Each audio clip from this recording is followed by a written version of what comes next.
Ito na naman mga kababaw. Samahan nyo kami sa aming dayong to na nabangga kami sa bato. Tara, samahan nyo kami. Let's G mga kababaw. Dito mga kababaw, habang biyahe kami mga 7. At ito na nangyari mga kababaw. Nabangga na po kami sa Baura. Hindi po napansin ng aming captain na may mataas palang bato dito sa gitna ng laot. At ito mga kababaw, habang salita ko ay naisip ko na tulungan na siyang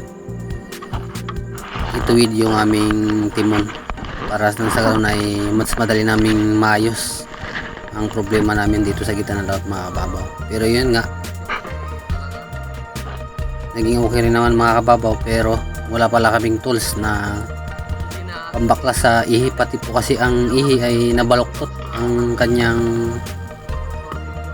housing or ang tubo mga kababaw. Kaya ito may dumaan na mga ngawil at humingi kami ng tulong mga kababaw. Buti na lang po ay napansin niya kami sa malayo at pumunta rin po sila mga kababaw.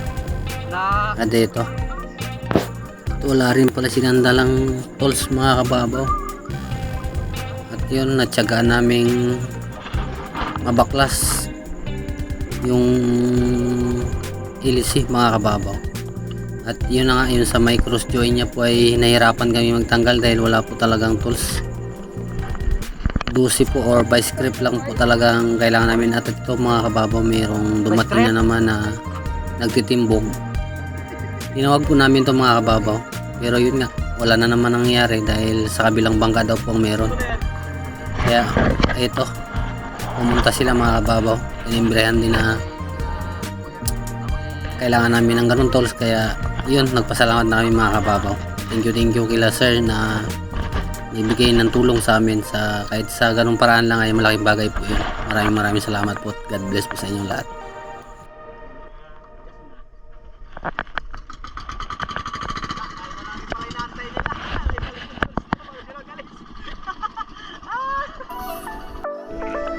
Finally mga kababaw, nag-decide na po kaming mag-dive na lang mga kababaw. Hindi na po kami nakarating dun sa isla na aming pupuntahan dahil sabi ko nga nagkaroon na tayo ng aberya. Wala natin pilitin dahil pinigilan na tayo ng panahon. Kaya ito mga kababaw, mag-dive na lang po kami dito. At dito mga kababaw, nag-warm up ako sa mababaw. Around 3 meters lang ito mga kababaw. Habang nag-warm up ako mga kababaw, mayroong lumapit na isang tribali o talakto. Mga 300 grams na rin po ito, pero ayaw pong magpalapit mga kababaw, kaya hinayaan na po natin. At yun mga kababaw, nang makarating ako sa medyo malalim, ito isang snapper at naging success din naman mga kababaw ang ating pagtira. Unang isda sa araw na ito mga kababaw, isang snapper. Good size na to mga kababaw. Sa 400 grams na po ito mga kababaw.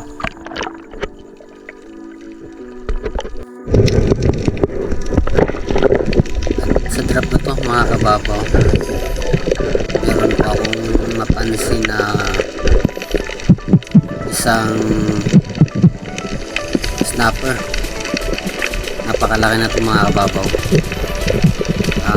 Estimate ko ay mga 1 kilo ito para mga kababaw. Yun lang hindi ako tumama mga kababaw. Sumabit yung ating shooting line sa rubber. Sayang mga kababaw.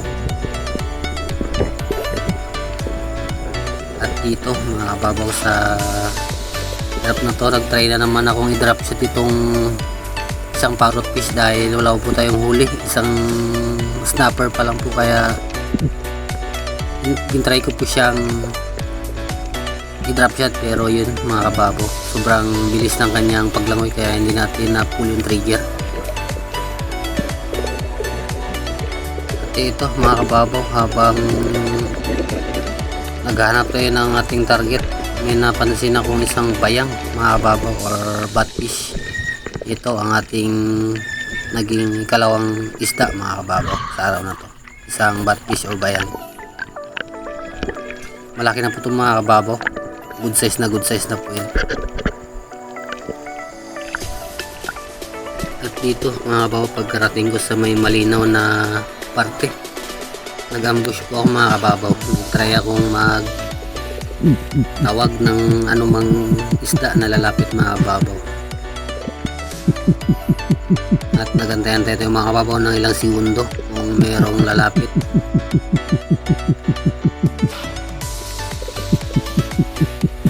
Yan mga kababaw, ay hindi rin po ako tumatagal ng uso sa ilalim dahil wala pa akong kasama na tumitingin sa akin mga kababaw habang ako ay nasa ilalim. Kaya hindi po ako kampante mga kababaw mag-ambush ng matagal kung wala po akong kasama. At yan mga kababaw, may lumapit na isang parrot fish. Hindi naman po tumama mga kababaw. Sayang mga kababaw yung ating pag-aantay.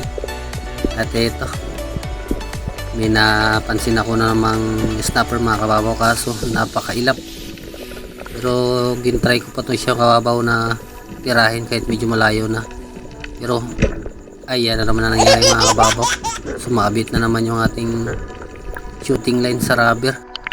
At ito mga kababaw, may napana akong isang snapper. Hindi ko po na-on yung camera mga kababaw dahil akala ko po ay nakauna. Kaya pasensya na po mga kababaw kung hindi natin nakunan yung actual na pagtira. At dito mga kababaw, pumunta ako sa medyo mababaw na dahil wala po talaga isda doon sa malalim. At pinapansin po nitong mga ilak na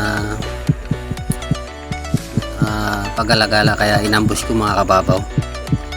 In-try kong palapitin kung lalapit mga kababaw. At ito, inantay natin ng ilang segundo at naging successful naman mga kababaw ang ating pag-ati. Kaya yan, dahan-dahan na siyang lumalapit mga kababaw. At yan, kahit malayo mga kababaw, tinira ko na. Baka mauwi na naman sa wala mga kababaw. Yan, thank you Lord. Pangatlong isda sa araw na to, isang ilak. Napakataba nito mga kababaw, napakasarap sa inihaw. At dito mga kababaw ay may napansin ako isang parrot fish. Yun mga kababaw, kumukuha po talaga ako nito. Pero yun nga, isa o dalawa hanggang tatlo lang mga kababaw. Pandagdag lang. At ito mga kababaw, inaantay-antay ko siyang lumapit sa akin. At ayan mga kababaw, kampante na siya. Ayan na, tinamaan naman mga kababaw pag umagisda sa araw na to. Lord sa biyaya na kanyang pinagkalap sa araw na to mga kababaw. At panlimang isda mga kababaw ay isang parrot fish o mulmul.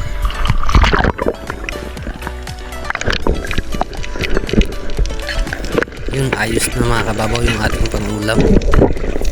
At dito mga kababaw, meron ako napansing gumagalaw sa ilalim ng butas na to. Kaya gintry ko mga kababaw silipin, at nang makalapit ako ay meron palang snapper na dalawa. Kaya hindi na ako nagatubili mga kababaw na hindi tirahin. Tinira ko na po mga kababaw. Kaya yan, naging successful. Tumawa naman tayo mga kababaw kahit medyo madilim sa ilalim. Nakachamba tayo mga kababaw. Pang-anim na isda mga kababaw sa araw na ito, isang snapper. Thank you Lord. Thank you Lord sa biyaya ng mga kababaw na tinatanggap sa araw.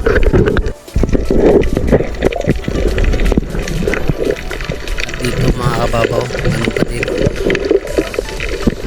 Inambush ko naman po itong dalawang parrot fish. At yan, naging successful naman mga kababaw. Ayos na po mga kababaw. Ang ating panguling isda ay isang parrot fish. Sakto na ito mga kababaw. At umahon na ako mga kababaw dahil pauwi na po kami. Medyo hapon na po ito, nasa last dos na po ito ng hapon mga kababaw. Kaya nag-decide na po kami ito, biyahe na kami mga kababaw po. At yun, maraming salamat mga kababaw sa tiwala at suporta inyong lahat sa akin at panonood sa aking channel. Maraming salamat po sa lahat mga kababaw. God bless us all. At sa susunod na video ulit mga kababaw. Thank you.